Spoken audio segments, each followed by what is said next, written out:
On va parler cinéma maintenant avec la sortie en France encore du film de Jonathan Levy. Ça s'appelle Museum. C'est un drôle de projet.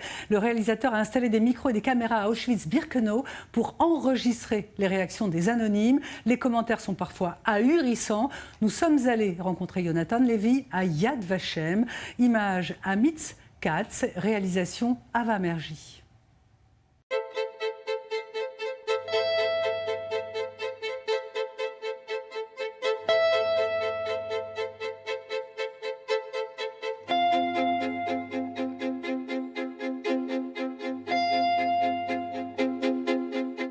Voilà, nous sommes sur le site de Yad Vashem, un lieu qu'il faut voir bien évidemment. Et on a décidé de faire l'interview avec vous, avec Jonathan Levy, ici à Jérusalem, parce que vous sortez un film qui interroge les lieux de mémoire en général, les lieux de mémoire sur la Shoah et les lieux de mémoire même en particulier. Donc vous sortez en France ce film Museum. C'est un formidable documentaire, troublant, qui est parfois gênant même, parce que ça montre de l'intérieur les visites à Auschwitz.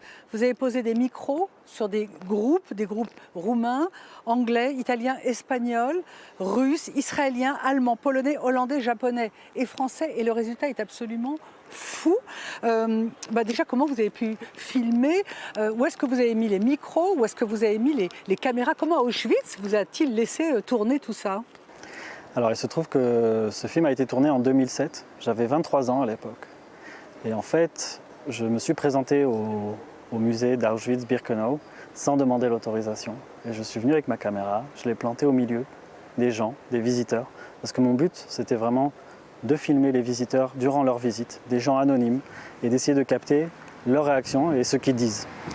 Et donc, ce que j'ai fait, c'est que j'ai mis ma caméra, je suis arrivé et j'ai filmé.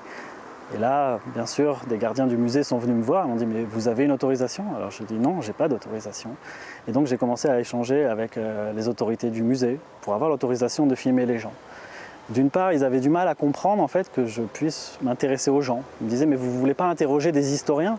Je disais « Non, ce que je souhaite faire, c'est filmer le regard et les réactions des visiteurs, le voir à travers ces gens-là qui viennent découvrir le lieu. » Et donc, en fait, ils ont vu que j'étais jeune. Je pense qu'ils ne m'ont pas vraiment pris très au sérieux. Et je pense que ça s'est joué justement sur cette incompréhension. Et puis aussi, ils ont vu que j'étais israélien. Donc ils ont senti que ce serait difficile de me refuser. Je pense qu'ils sentaient que c'était sensible. Et donc ils m'ont donné l'autorisation de filmer quelques jours seulement à l'intérieur et un peu plus longtemps à l'extérieur. Et c'est comme ça que j'ai pu obtenir ces images. Подожди, я не поняла. Мы там увидим газовую камеру? Нет, нет, это потом.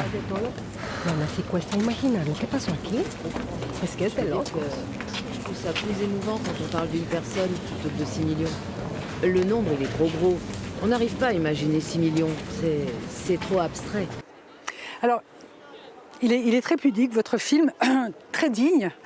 Pourtant, on voit assez vite ce que moi j'appelle le Barnum à Auschwitz, qui est lié d'ailleurs à la normalité et aux modalités de visite en général et des visites du lieu. Il y a les panneaux indicatifs, il y a les grilles, les bus, les toilettes, il y a l'herbe, il y a un type qui se prend photo en sautant devant des barbelés, les torse nus.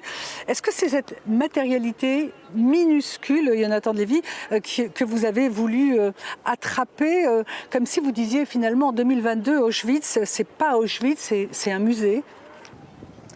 Oui, alors pour tout vous dire, le son, c'est vraiment le matériel à travers lequel je souhaite immerger le spectateur dans la visite, puisque c'était mon souhait.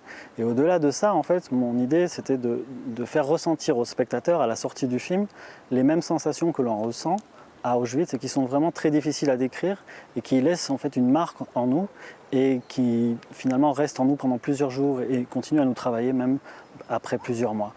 Et donc c'est à travers le son, à travers les dialogues, à travers les réactions des visiteurs que j'ai souhaité justement montrer ce trop-plein de vie, ce trop-plein de voix qui en fait résonne dans l'immense vide qu'il y a, qui est ce vide laissé par toutes ces âmes qui ont disparu en ce lieu. Der Typ, anstatt etwas zu finden, um Geld zu verdienen, hat etwas erfunden, um mal zu töten.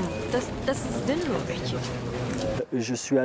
J'ai suivi des visites j'ai interviewé des gens, je suis même allé sur TripAdvisor pour prendre des réactions des gens sur le lieu. Toutes les phrases qu'on entend dans le film ont des sources réelles. Et moi, même, il y a des phrases qui sont dans le film et qui sont en fait des échanges auxquels j'ai participé moi-même. Et en fait, ce que j'ai fait, c'est que j'ai pris ce matériau et puis je l'ai agencé, je l'ai disposé où est-ce que je souhaitais dans le film. Et c'est comme ça que j'ai créé la bande-son en fait, du film. Donc toutes les voix qu'on entend, elles sont tout à fait originales, elles ont été prononcées sur ce lieu.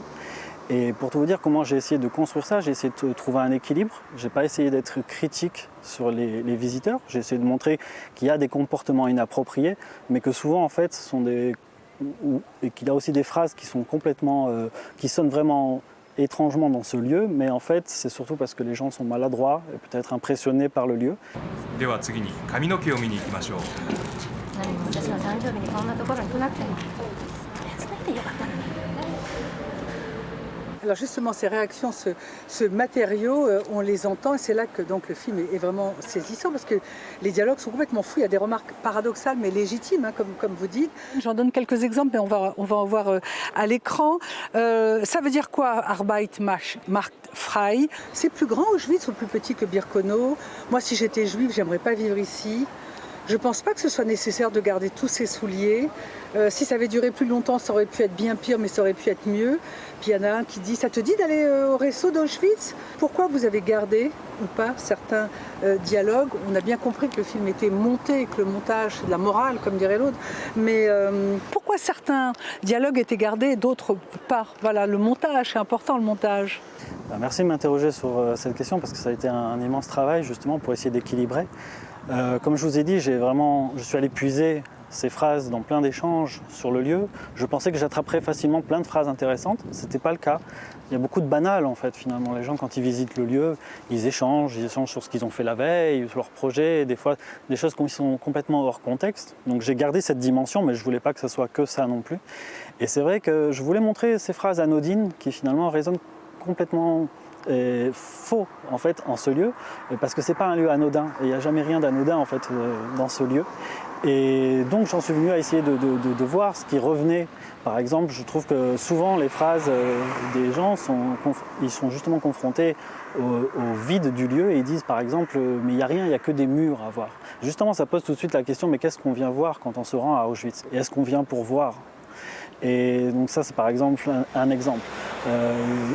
Et donc ces phrases, j'ai essayé de les agencer, de les équilibrer, de donner des avis différents.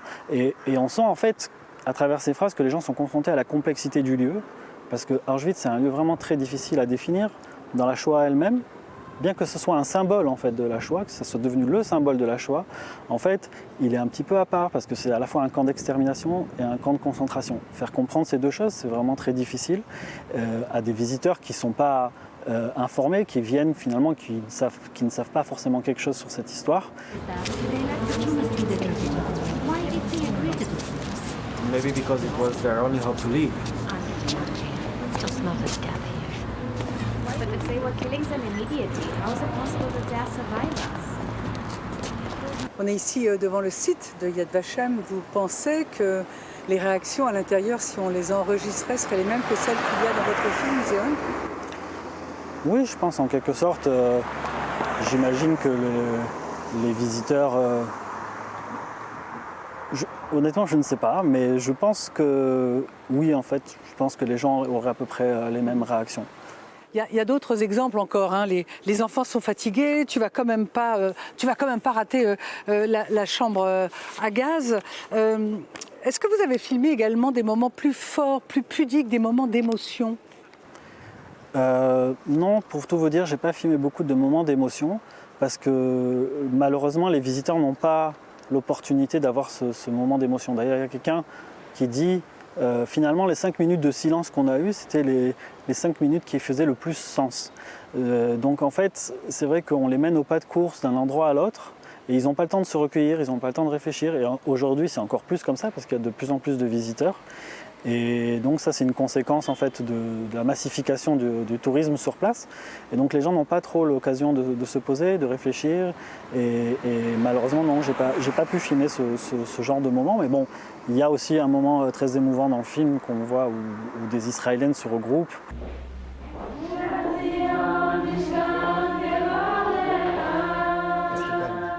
Cantano davvero bene.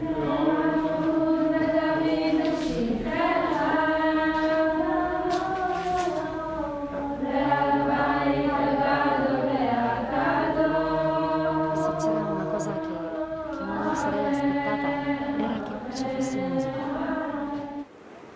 Voilà, alors justement, je voudrais qu'on s'arrête sur les Israéliens, sur les groupes israéliens. Je cite votre film, on les entend dire « Oh là là, c'est les Israéliens qui parlent ». On parle plus des Polonais que des Juifs. Il y en a qui disent que ce sont eux qui font le plus de tapage. Les Israéliens, ce sont les pires. Je cite toujours Muséon. Il y a ce moment aussi ambigu où on voit deux jeunes filles très très jeunes qui pleurent sans s'arrêter avec un énorme drapeau israélien sur le dos. Et puis enfin, il y a ce moment avec la chanson qui est extrêmement jolie. Comme toute chose, j'ai essayé d'être le plus objectif possible, si on peut dire, en essayant de présenter les différentes facettes en fait, qu'on retrouve. Bien évidemment, pour les Israéliens, c'est un voyage chargé de sens et d'émotions. Beaucoup de gens qui viennent à Auschwitz ont des grands-parents ou des arrière-grands-parents qui ont vécu eux-mêmes la Shoah.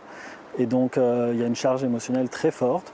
Mais il y a aussi beaucoup de jeunes qui viennent et qui se comportent comme n'importe quel autre jeune du monde entier et qui veulent s'amuser et qui font des choses déplacées. Il y a aussi une certaine fierté pour les Israéliens de revenir sur ce lieu et de montrer qu'ils ont survécu. Donc ils en font un petit peu trop et des fois c'est mal perçu.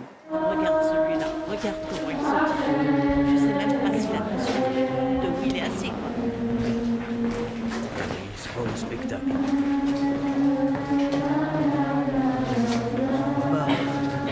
Aussi là-bas, ici, c'est super. Ouais, mais c'est pas pareil. Jonathan Levy, ce film, donc le film Muséum, votre film que vous sortez en France, il a été coproduit par la Fondation pour la mémoire de la Shoah.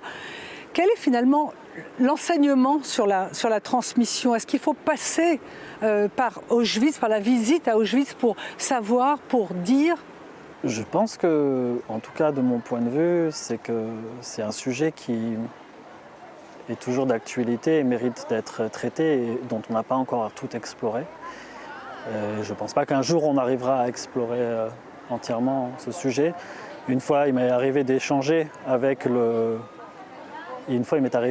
justement avec le directeur du musée, beaucoup plus tard, et qui m'a dit une phrase qui m'a beaucoup marqué. En fait, il dit c'est presque anthropomorphique. En fait, il y a un avant et un après. La nature humaine, la nature elle-même de l'homme a changé après la Shoah. Et je trouve que c'est très fort, ça me parle beaucoup. Et donc, je pense que justement, il y a encore énormément de choses à explorer et à dire sur ça. Et pendant qu'on parle, il y a un groupe de jeunes filles là-haut et ça piaille et ça rit alors qu'on est à Yad Vashem. Donc, il faut passer aussi par la visite d'Auschwitz pour savoir, pour dire, est-ce que vous pensez que le camp devrait être fermé, par exemple, en été et puis mettre les visiteurs en hiver avec le froid, avec la neige, avec la température? Non, d'ailleurs il y a cette remarque qui revient souvent. Par exemple, il y a un jeune qui dit dans le film l'hiver c'est vraiment autre chose. Là, bon, l'été c'est plutôt cool. Mais en fait, il faut savoir que pour les prisonniers, la chaleur était tellement forte que c'était vraiment très insupportable, parfois même plus qu'en hiver. Après, je pense que de toute façon, le lieu justement n'est pas fermé. Ils essaient de l'ouvrir toute l'année, le rendre le plus possible accessible. C'est une mission, c'est important pour eux d'éduquer, de montrer le lieu. Et après, peut-être il faut revoir certains points, mais c'est parce qu'il y a encore les stigmates du communisme, parce qu'il y a aussi beaucoup de pression politique, de la pression aussi des gens qui financent le musée. Et donc tout ça fait que c'est une grosse institution qui a du mal à se renouveler, à se développer, à s'adapter. Voilà, et ce sera la dernière question. Vous avez aussi pris un parti pris finalement de ne pas filmer ce que le visiteur voit. C'est flou, ça se passe au fond. Vous montrez à Auschwitz sans vraiment montrer le camp de ce qu'on peut voir. Voilà, et à part la scène du type qui filme les chaussures et qui réalise le nombre, la masse et la disparition. Oui, c'était vraiment très important pour moi de ne pas montrer le lieu tel qu'on le voit, Et finalement, au fur et à mesure, je me suis concentré tellement sur les personnes, j'ai essayé d'être tellement au plus près des gens, que finalement, je n'ai rien montré de ce qu'ils voient non plus. Et que finalement, justement, c'est un film qui paradoxalement parle de quelque chose, qui essaie de faire ressentir quelque chose qui est dans l'expérience du non-visible. Donc un film sur le non-visible, c'est quand même assez osé, mais c'était un peu l'idée de ce projet, d'essayer de sonder l'immensité de ce vide et qu'on ressent dans ce lieu et qui est très très forte. Eh ben, merci beaucoup Jonathan Lévy. Voilà, le film Muséon sort sur les écrans France. Merci beaucoup. Merci à vous.